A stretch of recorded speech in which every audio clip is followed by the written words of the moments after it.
May 20th, 1217. The city of Lincoln. A 70-year-old man strapped on his armor, mounted his war horse, and prepared to lead a cavalry charge that would decide the fate of England. Half the country was occupied by a French army. A French prince sat in London, claiming to be the rightful king of England. The boy king Henry III, just 9 years old, controlled little more than a few castles and the loyalty of men like William Marshal, the greatest knight in Christendom. If Marshal lost this battle, England would become a French possession. The Plantagenet dynasty would end. 700 years of English independence would be erased. Everything depended on this 70-year-old warrior and the 400 knights he led against 600 French holding Lincoln Castle. This is the Battle of Lincoln. Welcome to Britain's history. Today, we're diving into one of the most forgotten yet crucial battles in English history. A fight where a septuagenarian warrior led a desperate charge against impossible odds to save his country from foreign conquest. Because Lincoln wasn't just about tactics or numbers, it was about loyalty, courage, and one man's refusal to let England fall while he still had breath in his body. But before we get to that charge, before we watch William Marshal lead 400 knights through Lincoln streets in brutal urban combat, we need to understand how England descended into this crisis. Because without knowing the civil war that brought a French prince to London and reduced England to chaos, you can't appreciate what was at stake when Marshal donned his armor one last time. And if you're enjoying this deep dive into history, make sure you're subscribed. We cover the battles that shaped Britain, from medieval civil wars to colonial conquests, from forgotten victories to the moments when everything hung in balance. Don't miss them. Let's go back to 1215, when King John of England faced a baronial revolt that would spiral into the worst crisis the English crown had experienced since the Norman conquest. King John was one of the most despised kings in English history, incompetent militarily, having lost most of England's French territories to Philip II of France, arbitrary and cruel in his governance, and so untrustworthy that his own barons rebelled against him. The barons forced John to sign Magna Carta in June 1215, the Great Charter that limited royal power and established that even kings must obey the law. It should have ended the crisis. Instead, John immediately repudiated Magna Carta, claiming he'd signed under duress. The barons, realizing John would never honor his commitments, needed a new strategy. They needed a new king. They invited Prince Louis of France, eldest son of Philip II, to invade England and take the throne.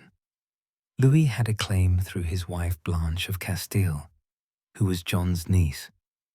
It was a weak claim legally, but the barons didn't care about legality anymore. They cared about removing John. In May 1216, Louis landed in Kent with a French army. Half the English barons welcomed him. London opened its gates. Louis was proclaimed King of England. King John tried to fight back, but his position was hopeless. Most of the country had turned against him. French forces held London and controlled the southeast. The barons who'd invited Louis were providing troops and support. John was reduced to holding a few loyal castles and territories, constantly retreating, never able to deliver a decisive blow against the French. Then, in October 1216, King John died. Some say from dysentery, possibly from overeating. Contemporary chronicles claim he gorged on peaches and fresh cider, which killed him. With John dead, the civil war should have ended. But instead, the Loyalists proclaimed John's 9-year-old son as King Henry III, a child king ruling over a fragment of England, facing a French invasion force that controlled half the country and a French prince claiming the throne. The man who stepped forward to save that child king and England itself was William Marshal, Earl of Pembroke, 70 years old, the most famous knight in Europe. Marshal's life reads like legend. He'd served 4 English kings: Henry II, Richard the Lionheart, John, and now young Henry III. He'd fought in tournaments across Europe, won hundreds of single combats, crusaded in the Holy Land, and earned a reputation as the embodiment of chivalric virtue. He was the greatest knight that ever lived, according to contemporary sources. Marshal became regent for the 9-year-old Henry III, effectively ruling England on the boy's behalf. His task was impossible: save the kingdom from French conquest with minimal resources, restore order, and somehow convince the rebel barons to return their loyalty to a child king. But Marshal had something the French and rebel barons didn't. He had legitimacy, honor, and the respect of knights throughout England who remembered what he represented. Marshal's strategy was twofold. First, politically, he reissued Magna Carta in young Henry's name, showing that the new king would honor the limitations on royal power that John had repudiated. This undermined the barons' justification for supporting Louis. If Henry would respect their rights, why did they need a French king? Second, militarily, he had to win a decisive battle that would break French power and show that Henry's cause could triumph. Throughout 1216 and early 1217, the war ground on.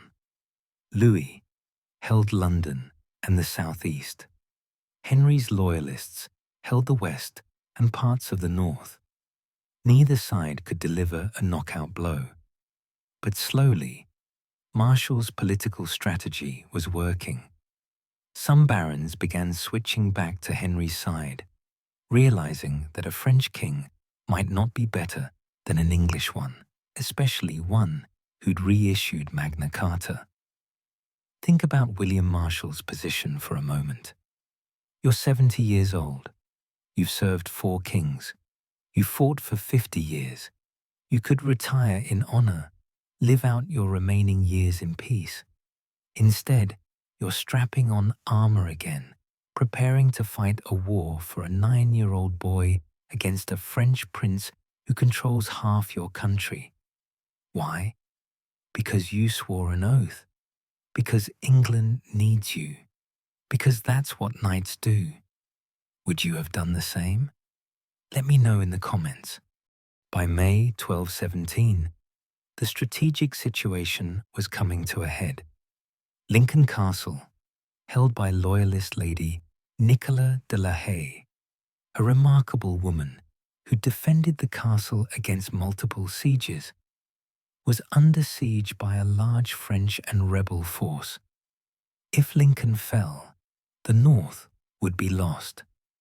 William Marshal, in Oxford, with young King Henry, made a decision: march to Lincoln, break the siege, defeat the French in open battle. It was a massive gamble. If he lost, the loyalist cause might collapse entirely. Marshal gathered his forces, about 400 knights and men-at-arms, plus supporting infantry. Against them, the French and rebel forces at Lincoln numbered about 600 knights, plus additional infantry, and they held the advantage of fighting from within the city walls and around the castle. Marshal was outnumbered, attacking a fortified position. But he had no choice. Lincoln had to be saved. On May 20th, 1217, Marshal's army approached Lincoln. The city sits on a hill, dominated by Lincoln Cathedral and the castle. The French and rebels held the lower town and were besieging the castle on the hill. Marshal's plan was audacious: attack directly into the city, fight through the streets, break the siege, and destroy the French army in brutal urban combat.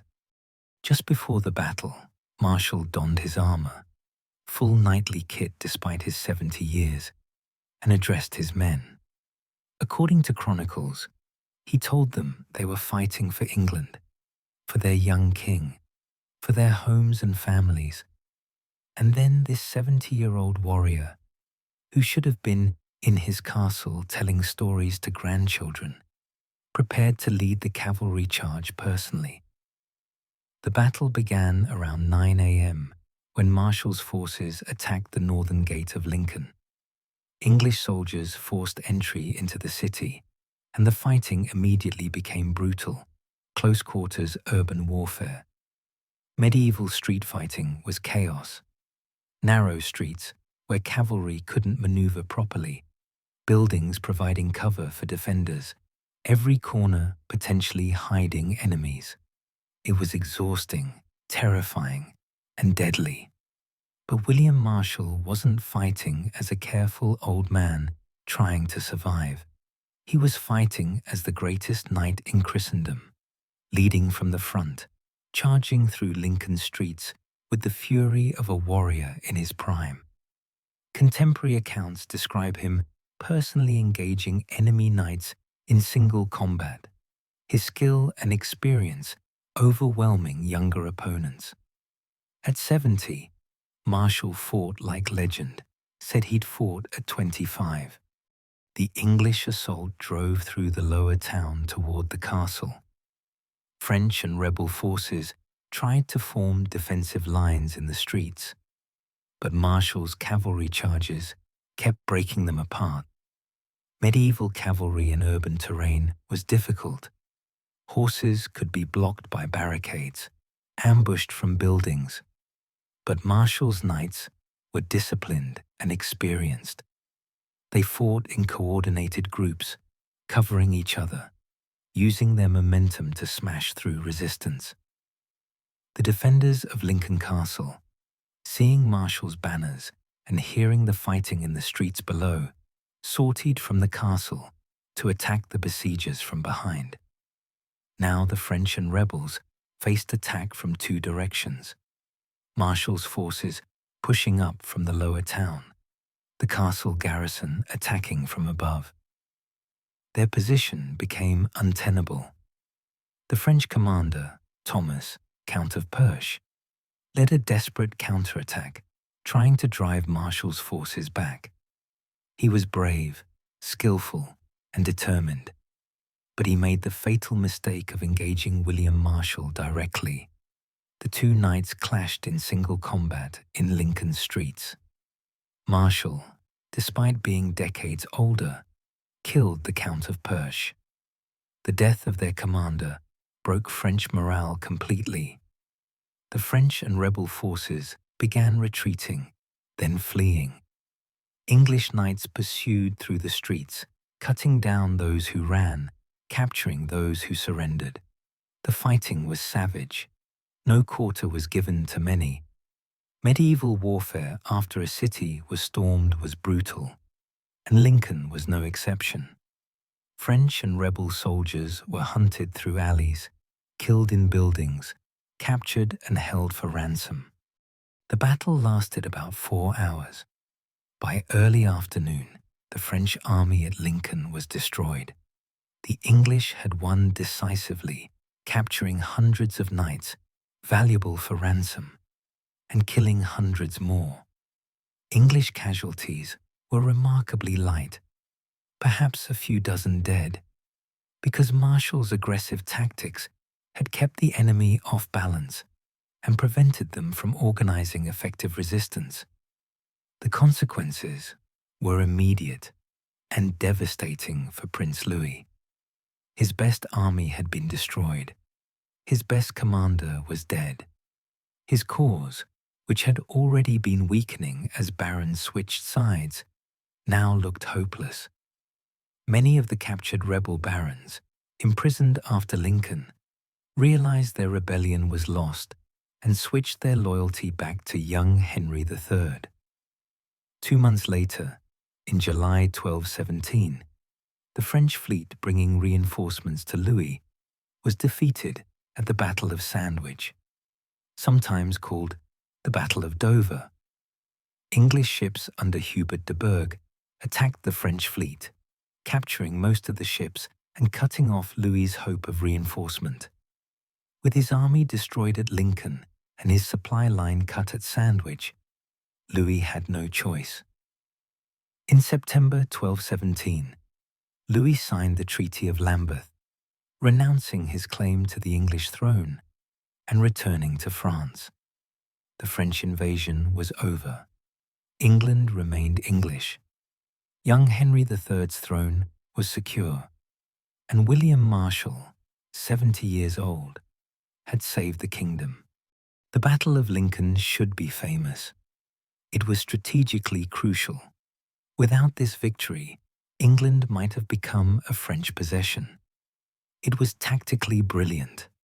Marshal's aggressive urban assault broke a superior defensive position. And it was personally heroic. A 70-year-old man leading cavalry charges through enemy-held streets, fighting in hand-to-hand combat, killing enemy commanders. It's the stuff of legend. Yet Lincoln is largely forgotten today, overshadowed by more famous medieval battles. Perhaps because it was a civil war with a French invasion mixed in, rather than a clean England versus France narrative.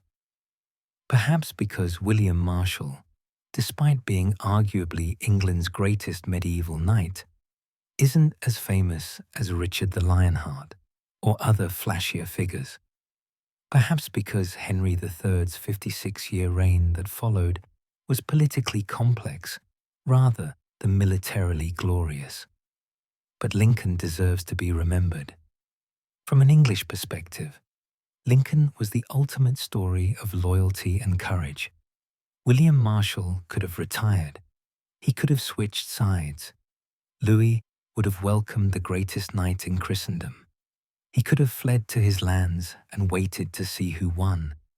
Instead, he honored his oath to his dying king and fought for a 9-year-old boy because that boy was the legitimate King of England. And through skill, courage, and sheer determination, he won. The battle also showed that English military prowess wasn't just about longbows at Crécy or Agincourt. It was about knights like William Marshal, who combined tactical brilliance with personal courage. Marshal's cavalry tactics at Lincoln, aggressive assault, personal leadership, coordinated charges, broke a fortified French position that should have been defensible. It was a masterpiece of medieval warfare. For the French, Lincoln was a disaster that ended Prince Louis's adventure in England. Louis had come so close. He'd held London, controlled half the country, seemed on the verge of becoming King of England. But he'd underestimated English loyalty to legitimate monarchy and overestimated the stability of his rebel baron coalition. When his military power was broken at Lincoln, his political position collapsed.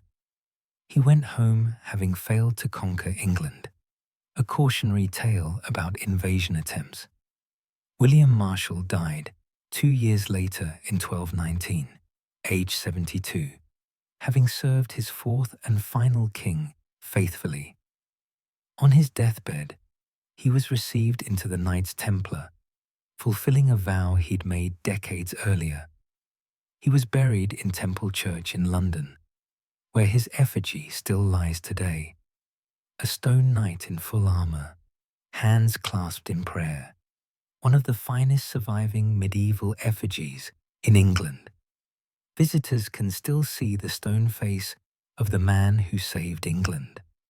Henry III would reign until 1272, 56 years, one of the longest reigns in English history. His reign had problems: financial difficulties, baronial rebellions, conflicts with Simon de Montfort. But England remained English, independent, and increasingly powerful. That was William Marshal's legacy. He'd saved the kingdom when it teetered on the edge of French conquest, giving England the stability to develop into the nation it would become. Modern historians debate aspects of Lincoln.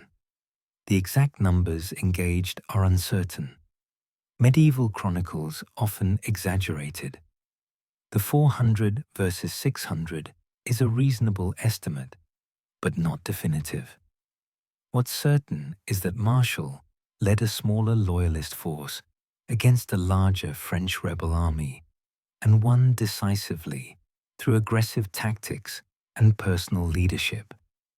Some historians emphasize the battle's brutality. Lincoln was sacked after the fighting, with civilians suffering alongside soldiers. Medieval urban warfare was never clean. Others emphasize the strategic brilliance: Marshal's decision to attack rather than wait, his aggressive street fighting tactics, his personal leadership that inspired his men to fight beyond normal endurance. What's undeniable is Lincoln's importance. Without this victory, English history changes fundamentally. Prince Louis becomes King Louis I of England. The Plantagenet dynasty ends in 1217, rather than continuing through Edward I, Edward III, and the 100 Years' War. England becomes either a French possession or a French satellite kingdom. 7 centuries of English independence and development don't happen. Instead, Marshal's victory at Lincoln preserved English independence, secured the throne for Henry III, and allowed England to develop as a separate nation with its own identity, laws, and eventual empire. Lincoln was a hinge moment in English history, when everything could have gone differently, when one battle determined whether England remained English. The city of Lincoln today is a beautiful historic town, dominated by its magnificent cathedral. The castle where Nicolas de la Haye held out still stands, now a tourist attraction. Walking Lincoln streets, especially the steep straight leading from Lower Town to Upper Town where Marshal's knights charged, you can sense the geography that shaped the battle. The hill is genuinely steep. Charging up it in armor, fighting through streets, required extraordinary physical courage and endurance. There's a small memorial to the battle, but nothing like the monuments for more famous medieval battles. No grand statues of William Marshal leading the charge.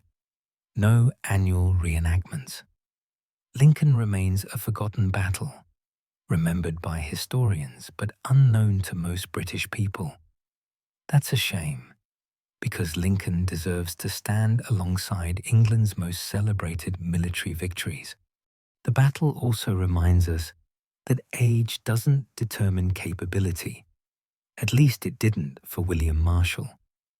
70 years old in 1217 was genuinely elderly by medieval standards. Life expectancy was perhaps 40 years. Most men who reached 70 were feeble, if they were alive at all. But Marshal was fighting in full armor, leading cavalry charges, engaging in single combat. His physical condition and mental sharpness at 70 were extraordinary. He was the medieval equivalent of a modern special forces soldier, still operating at 70. Almost unimaginable. What made Marshal capable of this? a lifetime of constant training and combat. Medieval knights trained daily: sword practice, riding, wrestling, archery. Marshal had been doing this since childhood. His body, despite his age, was conditioned by 5 decades of warfare. His skills were so ingrained that age couldn't erase them, and his mind, experienced from hundreds of battles and tournaments, could read combat situations instantly. He was the ultimate professional warrior, still operating at peak effectiveness in his 8th decade. The Treaty of Lambeth that ended the war was remarkably generous to Louis. He was allowed to leave England with his remaining forces, keeping his dignity. Many rebel barons were pardoned, getting their lands back once they swore loyalty to Henry III. This magnanimity helped heal the divisions quickly. Marshal understood that England needed unity, not vengeance. By offering reasonable terms, he ensured that former rebels became loyal subjects rather than continuing the conflict. If this is the kind of history that fascinates you, the forgotten battles that saved nations, the warriors who fought past the age when most men retire, the moments when everything hung on one cavalry charge through city streets, then you know what to do. We cover the battles that shaped Britain, from famous victories to forgotten fights that deserve to be remembered. What other forgotten medieval battles should we cover? More civil wars, more impossible victories, the battles where England's fate hung by a thread. Drop your suggestions below. Thank you for watching Britain's history. The stories that mattered, told the way they deserved.